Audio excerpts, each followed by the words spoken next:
दोस्तों, रामायण भारत के सबसे प्रसिद्ध ग्रंथों में से एक है। महर्षि वाल्मीकि द्वारा रामायण भगवान राम की संपूर्ण जानकारी लिखी गई है। लेकिन कुछ लोग भगवान के होने पर ही सवाल उठाते हैं और रामायण को केवल कहानियों से भरी एक किताब मानते हैं। तो वही कई धर्मावलंबियों का यह पूर्ण विश्वास है कि रामायण में वर्णित घटनाएं वास्तव में घटित हुई थी। हम यहाँ पर इस विवाद के ऊपर कोई निर्णय तो नहीं दे रहे हैं, लेकिन आज हम आपके सामने इसके सत्य होने के सबूत को आपको बताएंगे, जिन्हें देखकर आप खुद इस निर्णय पर पहुंच जाएंगे कि रामायण में वर्णित घटनाएं कोई काल्पनिक रचनाएं नहीं थी, बल्कि एक सच्ची घटनाएं थी। श्रीलंका के इंटरनेशनल रामायण रिसर्च सेंटर से रामायण से जुड़े 50 ऐसे स्थल ढूंढ लिए हैं जिनका पुरातात्विक और ऐतिहासिक महत्व है और जिनका रामायण में भी उल्लेख मिलता है। उसमें से पहला है रावण का महल। लंकापति रावण के महल के अवशेष आज भी श्रीलंका में मौजूद है। यह वही महल है जिसमें रावण अपनी पटरानी मंदोदरी के साथ निवास करता था। इस महल को पवन पुत्र हनुमान ने लंका के साथ जला दिया था। इस जले हुए महल के अवशेष आज भी देखे जा सकते हैं।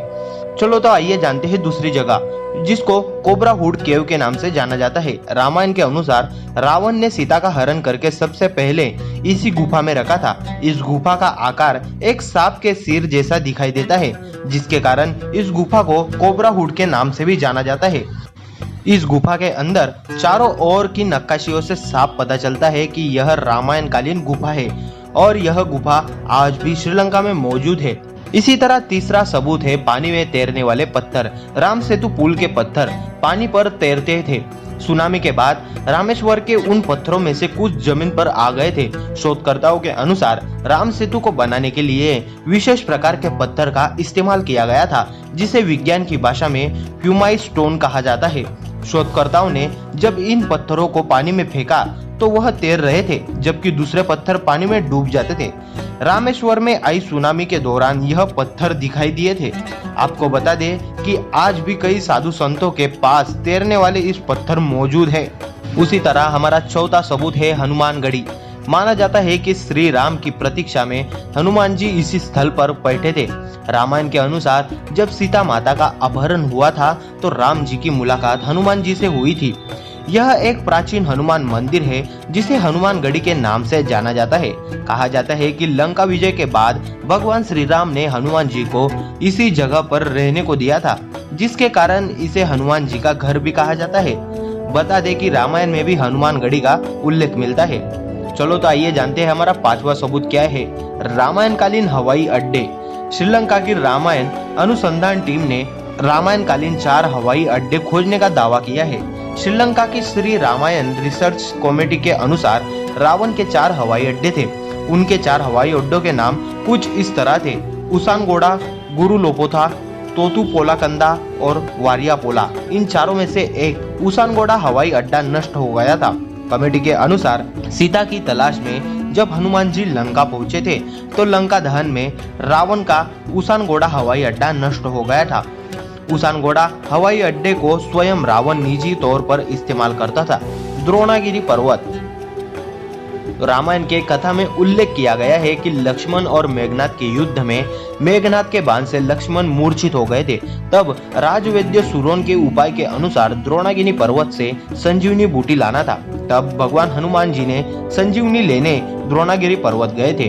उन्हें संजीवनी की पहचान नहीं थी तो उन्होंने पूरा पर्वत ले जाने का निर्णय लिया, जिसमें से संजीवनी बूटी निकालकर लक्ष्मण के प्राण की रक्षा की गई थी। लक्ष्मण जी के ठीक होने के बाद हनुमान जी ने द्रोणागिरी पर्वत उसी स्थान पर रख दिया। यह पर्वत आज भी श्रीलंका में मौजूद है और जब वैज्ञानिकों ने इस पर्वत पर रिसर्च किया तो पता चला कि इस पर्वत पर वही जड़ी बूटियां मौजूद है जो सिर्फ हिमालय के पर्वतों में ही पाई जाती है। उसी तरह हमारा 7वां सबूत है लेपाक्षी मंदिर। सीता हरण के बाद रावण माता सीता को जिस मार्ग से लंका ले जा रहा था उस मार्ग पर राम भक्त जटायु ने रावण को रोकने के लिए युद्ध किया, लेकिन रावण ने जटायु के दोनों पंखों को काट दिया था और उन्हें गंभीर रूप में घायल कर दिया, जिसके बाद वो घायल अवस्था में श्री राम के सामने गिरे और उनके गोद में ही प्राण त्याग दिया। जिस स्थल पर जटायु गिरे वहाँ लेपाक्षी मंदिर का निर्माण किया गया है। यह मंदिर आज भी आंध्र प्रदेश में देखा जा सकता है। तो आइए जानते हैं 8वां सबूत क्या है, जिसका नाम है पंचवटी। दोस्तों, जब राम, सीता और लक्ष्मण वनवास के लिए अयोध्या छोड़कर गए थे तो उन्होंने यहीं पर झोपड़ी बनाकर अपना वनवास पूरा किया था और साथ में ही यहीं पर लक्ष्मण ने सुपर्णखा का नाक भी काट दिया था। यह पंचवटी तपोवन आज भी नासिक में स्थित है, जो कि महाराष्ट्र में है, और यहीं पर सीता गुफा के नाम से भी एक गुफा मौजूद है।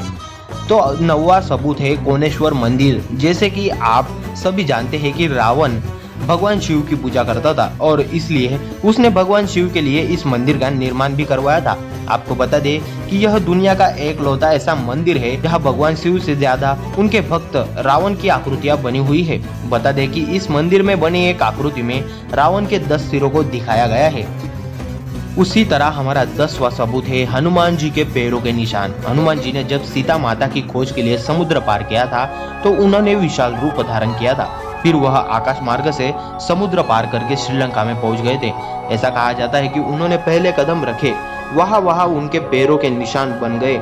यह निशान आज भी वहां की चट्टानों पर मौजूद है। इसके अलावा रावण ने माता सीता का हरण करके उन्हें अशोक वाटिका में बंदी बनाकर रखा था। उसके पास एक झरना भी है। इसी झरने के पास भी हनुमान जी के पैरों के चिन्ह प्राप्त हुए हैं। कार्बन डेटिंग से जांच करने पर इन पद चिन्हों की उम्र लगभग 7000 वर्ष पूर्व की आंकी गई है। इसके अलावा भी बहुत सी ऐसी जगह है जहां पर भगवान हनुमान जी के पैरों के निशान मिलने का दावा किया गया है।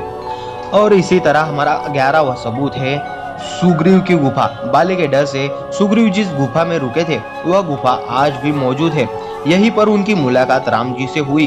अंत में राम जी ने बाली का वध किया और सुग्रीव को किष्किंधा का राजा बना दिया था। और हमारा 12वां सबूत है अशोक वाटिका। वर्ष 2004 में पंजाब के बांगा इलाके के रहने वाले अशोक केंथ ने श्रीलंका में अशोक वाटिका की खोज की थी। बता दें कि रामायण में वर्णित अशोक वाटिका आज भी श्रीलंका में स्थित है, जहां रावण ने सीता माता को हरण करने के पश्चात कैद कर रखा था। इस क्षेत्र में लाखों की तादाद में आज भी अशोक के लंबे लंबे वृक्ष विद्यमान है। अशोक वृक्षों की अधिकता होने के कारण इसे अशोक वाटिका कहा जाता है। आज इस जगह को सीता एलिया के नाम से भी जाना जाता है, जो नूरा एलिया नामक जगह के पास स्थित है। बता दें कि यहाँ पर आज भी माता सीता का मंदिर है और पास ही एक झरना बहता है।